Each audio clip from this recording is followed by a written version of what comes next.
But of course, we see with the Bellring Angel, he's got a few other things with the Blood Packs as well to draw some cards. So here we go. Bestmarmotte is going to be the new face here in the season against Fatina, second place finisher of Season 2. Not a pushover by any means. And it looks like Bestmarmotte, or rather, yeah, Bestmarmotte and Fatina are going to start out with their blood lists. So we're going to get to see. There's Staircase on one. Let's see how this plays out for him. All right, Mofu, talk to me about this matchup. What do you think about Fatina's list? Do you think it has what it takes against a natural Karavos aggro blood deck? I think that while Jormungand has the promise of being able to last out really well versus aggro lists, this might be the one class where it doesn't matter nearly as much, because blood is less dependent on having a board to continuously do damage, especially in a list that runs Karavos. So I guess it really just comes down to whether or not he can safely get to the Jormungand, and if it itself applies enough pressure at that point in the game. That's fair. Okay, so I got a real question, because I ask everybody this who's been playing with this called Trial of the Gorgons alongside Venom Fang Medusa. How do you like this card? Do you think it's better than Summon Bloodkin along with Vanya? Do you think it gives you like a new out that the deck never had before? Like, do you have any experience with it? I have very rarely seen it, but when I saw it in this list, I had this idea that perhaps he's running it because he wants this list to be one that can transition very elegantly into the late game. And I suppose it does that better than the Bat package, which he doesn't really run much synergy for in the first place. Right. That's fair. And interesting, had to play a Spiderweb Imp just for defense, but took 2 damage to do it. That's got to feel bad. Already shot down very low here, and I don't believe he has much of any... aside from the Spiderweb Imp not hurting him, I don't think he has any particular Vengeance synergies in here. Right. And with the 2 Staircase, even like Arthur said before the match began, not very aggro-centric, doesn't really have enough followers to trade properly with the board. I think Bestmarmotte's just going to run away with this game. I don't really see Fatina coming back here. Even with the ward here protecting him from a little last bit of damage, it doesn't really have a way to get this back, and I don't think that he's going to be able to get to his deck's mid-game plan in time to be able to withstand Marmotte's transition into Karavos soon. And I actually have an interesting thought too. So if you're playing Staircase, I understand the tokens. Like, I understand Trial of the Gorgons will allow you to generate 3 cards, 2 cards up front to pop with Staircase. What's interesting to me is that he's not also running Summon Bloodkin to also like aggressively pop these Staircases. So just interesting deck design to me.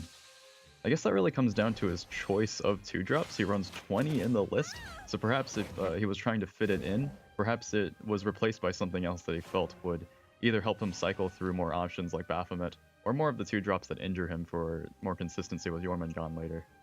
Yeah. Makes sense. And Demonic Ram, we're definitely seeing more of these days. Just interesting synergy with blood just so that you don't take extra damage. Really good in an aggro meta so that you just don't get too far behind too fast with your aggressive early game plays. I really like that card. I think in theory, Demonic Ram is actually what makes the whole Jormungand idea not fall apart instantly. That makes sense. Makes sense. Late in the game, it just gives you a way to trigger a whole lot of things in a single turn and just gain a bunch of health back. A position that I usually see, or at least that I've personally been in before trying to make Jormungand work, is a position where if you're against aggro and they have the upper hand against you, then it's very difficult to actually both get to it and then also have the luxury to be dealing damage to yourself every turn. You see this? Demonic Ram played against Urias will gain him life. This is pretty insane. I actually adore this. This is insane. Wow, making Urias a bad card in the mirror. And I think Demonic Ram is also his only real source of healing in the list, and the fact that he didn't really need to draw any of his synergies to use it on just because of a Urias. I didn't realize this before, but I think that's actually his ace in the matchup so far. That's pretty sick. Yeah, I didn't even think about that before this game. That's awesome. And yeah, Bestmarmotte showing how potent that is and just getting rid of that Ram. He's like, no more life gain, please. to add to that, Marmot now, after seeing that go down, has another Urius in hand. And with how much Fatina is healed up, I guess the Sabura is also another source of it. The Karabos might actually not... He's not really in a good position to play it yet. It might be his only play next turn. So forget what I said earlier. Fatina's showing just how much he knows this matchup. Like, he had Staircase pop. He's got another one popping soon to just refill his hand all the way back to full. And has plenty of options. He's got ward. He's got late game options. He's got burn. He's got more heal with this brewer. I'm blown away right now.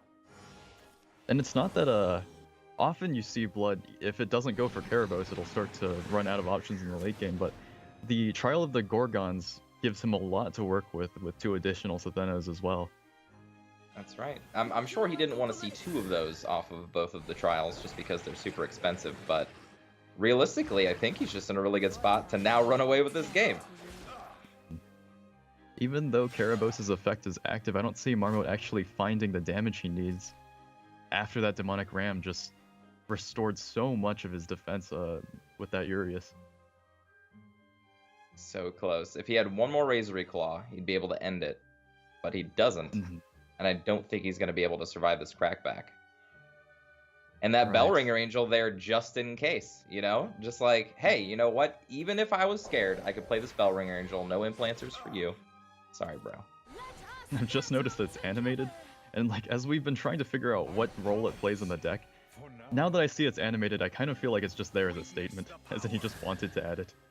That's right. It's that light bulb. Like, ding dong. Like, this is my deck. Check it out. It's freaking sweet. Yeah, I don't see that. I can't really see much going wrong for Fatina after this point. A worthy performance. Yep. I mean, he only needs one more damage off of board, which we know he clearly has. In spades. Especially with the Jormungand effect. I genuinely had thought Marmot was about to run away with this as well as you were saying earlier. That's right. And Urius actually triggering Jormungand as well. Urius, terrible card in the mirror when you're playing against Fatina. Watch out. I had always considered Urius to be one of the best cards in Blood as well. So that opened my eyes a lot. Because of the game loss, Fatina actually has the match now. So all Fatina needed to do was win that game. He did. And that means Bestmarmotte is down. So he took the win off of that Blood deck, and that performed far more admirably than, and purely based off that interaction with just Urius pinging, right? I think that was really the key in that particular game. And we actually got to see the Jormungand get its last word effect off. I mean, that was